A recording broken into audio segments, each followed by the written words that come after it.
Dhanik Bharat educational institutions inter IIT JEE NEET admission open.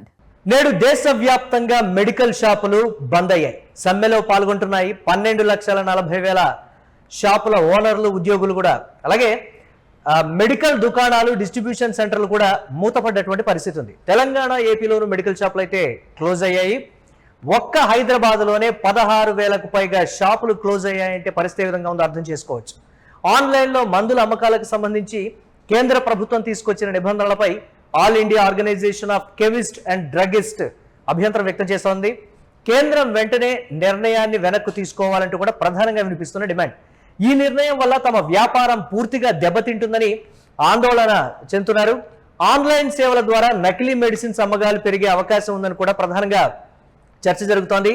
విపరీతంగా online ద్వారా medicines సరఫరా చేయడం వల్ల కూడా మా అమ్మకాలు పడిపోతున్నాయనేది వాళ్ళు ప్రధానంగా చేస్తున్నటువంటి ఆరోపణ. దీనివల్ల నకిలీ మెడిసిన్స్ తో పాటుగా వారు ఇచ్చేటువంటి డిస్కౌంట్స్ ద్వారా కూడా మెడికల్ షాపుకు వచ్చేటువంటి వినియోగదారుల సంఖ్య తగ్గిపోతోంది.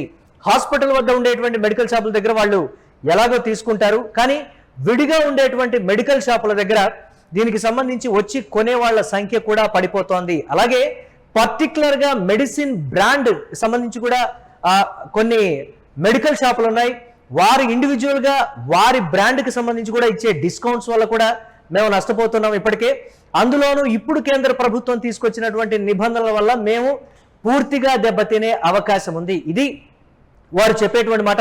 పర్టికులర్ గా ఈ మధ్య కాలంలో ఆన్లైన్ లో విపరీతంగా పెరిగిపోయినటువంటి మెడిసిన్ అవైలబిలిటీ కావచ్చు, మెడిసిన్ డెలివరీకి సంబంధించి కావచ్చు, ఈ కామర్స్ సైట్ లో అలాగే 10 minutes లో వాళ్ళు ఆర్డర్ చేసినటువంటి మెడిసిన్ ఇంటికి వస్తూ ఉండడంతో బయటికి వచ్చి కొనే వారి సంఖ్య కూడా తగ్గిపోతోంది. ఇది వారు ప్రధానంగా చెప్తున్నటువంటి మాట. దేశవ్యాప్తంగా దాదాపుగా 12,40,000 షాపులకు సంబంధించి ఉద్యోగులు కావచ్చు, ఓనర్లు, దీనికి సంబంధించి ఈ మెడిసిన్ షాపులు కూడా క్లోజ్ అయిపోయినటువంటి పరిస్థితి ఉంది.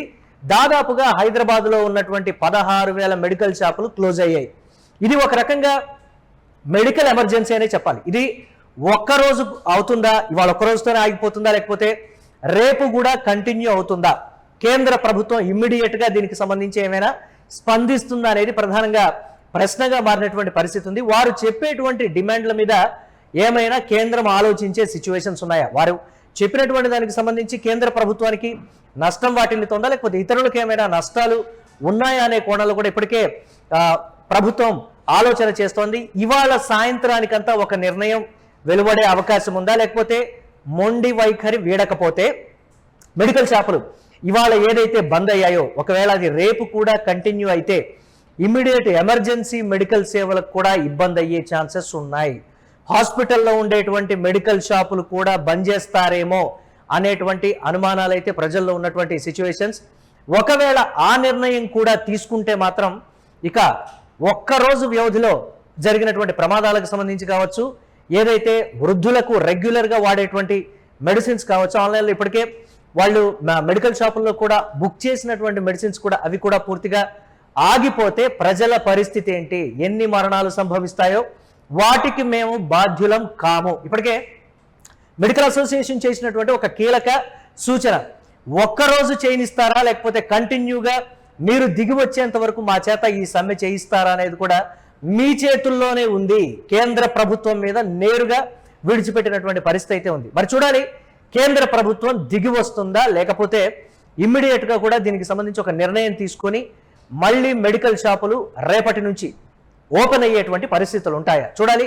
చర్చలు అయితే జరుగుతున్నట్లుగా తెలుస్తోంది. దీనికి సంబంధించి మరిన్ని అప్డేట్స్ మా కరెస్పాండెంట్ వెంకట్ అందిస్తారు. వెంకట్, ఒక్కరోజు మెడికల్ షాపులు ఒక 2-3 గంటలు ఓవరాల్ గా మెడికల్ షాపులు బంద్ అయితేనే ఏ విధంగా ఉంటుందో పరిస్థితి అర్థం కానటువంటి సిచ్యువేషన్. ఒక రోజు మొత్తం బంద్ అంటే దాదాపుగా డైలీ వారీగా తీసుకునేటువంటి మెడిసిన్స్ కావచ్చు, ఆల్రెడీ ఆన్లైన్లో బుక్ చేసినటువంటి మెడిసిన్స్ కావచ్చు, ఇతరత్ర అన్ని కూడా ఆగిపోయే పరిస్థితి ఉంటాయి. మెడికల్ షాప్లో దొరకని మెడిసిన్స్ కూడా వారు తెప్పించి ఇవ్వడానికి కూడా ఓ రోజు ముందుగా బుక్ చేసుకుంటారు.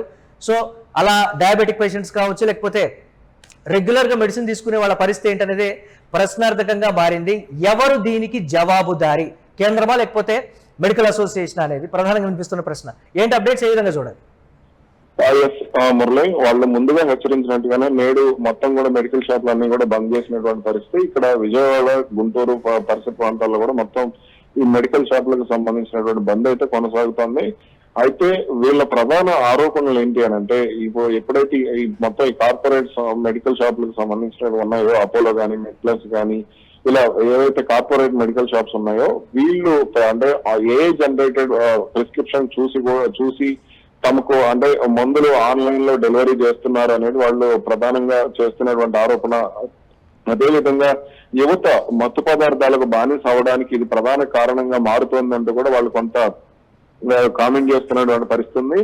అలాగే దీనివల్ల సాంప్రదాయంగా వచ్చి మందులు కొనుగోలు చేసేటువంటి అంటే మన భారతదేశం కానీ మొత్తం ప్రపంచవ్యాప్తంగా కూడా మెడికల్ షాపులకి వెళ్లి మందులు కొనుగోలు చేసేటువంటి పరిస్థితి ఉంటుంది. అయితే ఎప్పుడైతే ఈ ఆన్లైన్ డెలివరీ వచ్చిందో, అంటే మన ఫుడ్ లాగా, గ్రోసరీస్ లాగా ఇలా ఆన్లైన్ డెలివరీ వచ్చిందో, ఆ తర్వాత నుంచి కూడా ఈ సాంప్రదాయ మెడికల్ షాప్స్ అన్ని కూడా అంటే కార్పొరేట్ తో సంబంధం లేకుండా ఇప్పుడు మన వీధుల్లో ఉండేటువంటి చిన్న చిన్న మెడికల్ షాపులు, ఫార్మసీ చదివిన వాళ్ళు ఏర్పాటు చేసుకునేటువంటి మెడికల్ షాపులు ఏవైతే ఉంటాయో వీటన్నిటికీ సంబంధించి వాళ్ళ ఆదాయం పడిపోవడమే కాకుండా ఉపాధి కోల్పోతున్నారు అనేటువంటి ఆందోళన చాలా వరకు వ్యక్తం చేస్తున్నటువంటి పరిస్థితి ఉంది. కాబట్టి దీనికి సంబంధించి ఇప్పుడు ఈ బంద్ అనేది కొనసాగుతుంది. అయితే ఈ బంద్ లో మనం గమనించాల్సింది ఏంటి అంటే, అపోలో అదేవిధంగా మెడ్ప్లస్ కు సంబంధించినటువంటి స్టోర్స్ అన్ని కూడా ఈ రోజు 50% పైగా తెరిచి ఉంటాయి అనేది అయితే వాళ్ళు చెప్తున్నారు. అలాగే ఎమర్జెన్సీ సేవలకు సంబంధించి అంటే ప్రాణాలతో చెలగాటం ఆడకుండా ఎవరికైతే అంటే లైఫ్ సపోర్టింగ్ మెడిసిన్స్ ఉంటాయో, ఈ లైఫ్ సపోర్టింగ్ మెడిసిన్స్ అన్ని కూడా డెలివరీ చేసేందుకు రెడీ ఏర్పాట్లు అయితే జరిగినట్టుగా తెలుస్తోంది. అదేవిధంగా హాస్పిటల్స్ లో ఏదైతే మెడికల్ షాపులు ఉంటాయో, హాస్పిటల్స్ అనుబంధంగా ఉండేటువంటి మెడికల్ షాపులు ఉంటాయో వాటన్నింటినీ కూడా తెరిచే ఉంచుతున్నారు. కాబట్టి ఇబ్బందులు లేకుండానే చర్యలు అయితే చేపట్టినట్టుగా తెలుస్తోంది. అంటే ప్రభుత్వం దిగి వచ్చేటువంటి పరిస్థితులు ఉంటాయా? ఒకవేళ ప్రభుత్వానికి మెడికల్ అసోసియేషన్ మధ్య ఎక్కడ చర్చలు సఫలం కాకపోతే కంటిన్యూటీ కావచ్చు, ఎమర్జెన్సీ సేవలు కావచ్చు, సర్జికల్ దానికి సంబంధించి కూడా ఆపేస్తారు అనే కొన్ని రకాల ఊహాగానాలు రకరకాలుగా కూడా వినిపిస్తున్న పరిస్థితి ఉంది. ఒకవేళ ఆ పరిస్థితికి దారి తీస్తే అంటే ఒక రోజులో చర్చకు వచ్చి ఇమీడియట్ గా పరిష్కారం అవుతుందని ఎవరు కూడా భావించడం లేదు. ఒకవేళ ఆ సీరియస్నెస్ కానీ పెరిగితే ఏంటి పరిస్థితి దేశవ్యాప్తంగా ఉండే సిచ్యువేషన్ కావచ్చు అంతా, దాన్ని ఎలా చూడాలంటారు? దీనివల్ల డబ్బున్నవాడు ప్రభావితం అవ్వడు అనే విషయాన్ని మనం ఫస్ట్ అర్థం చేసుకోవాలి. పేదలకు ఎక్కువగా ఇబ్బంది పడతారు. Middle class, lower middle class కూడా పెద్ద ఇబ్బంది పడదు. వాళ్ళు ఏదో రకంగా చర్యలు తీసుకుంటారు, వాళ్ళకి సంబంధించినటువంటి పర్వాలేదు, వాళ్ళకి ఇబ్బందులు అయితే ఉండకపోవచ్చు. కానీ పేదలు ఎవరైతే ఉంటారో, ఇప్పుడు గ్రామీణ ప్రాంతాలకు సంబంధించి చూసుకుంటే, ఇప్పుడు ఫర్ ఎగ్జాంపుల్ విజయవాడ తీసుకుంటే, విజయవాడకు సమీపంలో ఉన్నటువంటి చాలా గ్రామాలు ఉంటాయి, కొన్ని 100 గ్రామాలు ఉంటాయి విజయవాడకి దగ్గరలో. ఈ 100 గ్రామాల్లో మెడికల్ షాపులు అన్ని కూడా చిన్న చిన్న మెడికల్ షాపులు, ఇవన్నీ కూడా అంటే జ్వరానికి సంబంధించి షుగరు, బీపీ ఇలా ఏవైతే దీర్ఘకాలిక వ్యాధులతో బాధపడేటువంటి వాళ్లకు ఇటువంటి మెడిసిన్స్ ఉంటాయి. ఇప్పుడు ఇవన్నీ కనుక మూత పడితే ఆ పరిస్థితి అయితే చాలా దారుణంగా ఉంటుంది. అయితే కొన్ని బ్రాండ్స్ కి సంబంధించి అంటే మెడిప్లస్ కావచ్చు, అపోలో కావచ్చు, కొన్ని హెటిరో కావచ్చు, ఇతరత్ర కొన్ని వారే రిటైల్ గా అమ్ముతున్నారు, ఆన్లైన్ లో కూడా సేల్ చేస్తున్నటువంటి పరిస్థితి ఉంది కదా, వాళ్ళు కూడా క్లోజ్ చేస్తారా లేకపోతే except private medical shops close ఉంటాయని ఒక డౌట్ కూడా ఉంది. దాన్ని ఎలా చూడాలి? అంటే వాళ్ళు 50% ఓపెన్ చేసే ఉంటాయని చెప్పేసి వాళ్ళు ప్రకటించారు. మెడ్ప్లస్ కానీ మిగిలిన సంస్థలు కానీ 50% ఓపెన్ లో ఉంటాయని చెప్పేసి అనౌన్స్ చేశారు. కాకపోతే మరి అంటే వీళ్ళు ఎంతవరకు దీనికి అంటే మిగిలిన ప్రైవేట్ మెడికల్ షాప్స్ వీళ్ళందరూ ఎంతవరకు దీనికి సపోర్ట్ చేస్తారనేది తెలియాల్సింది.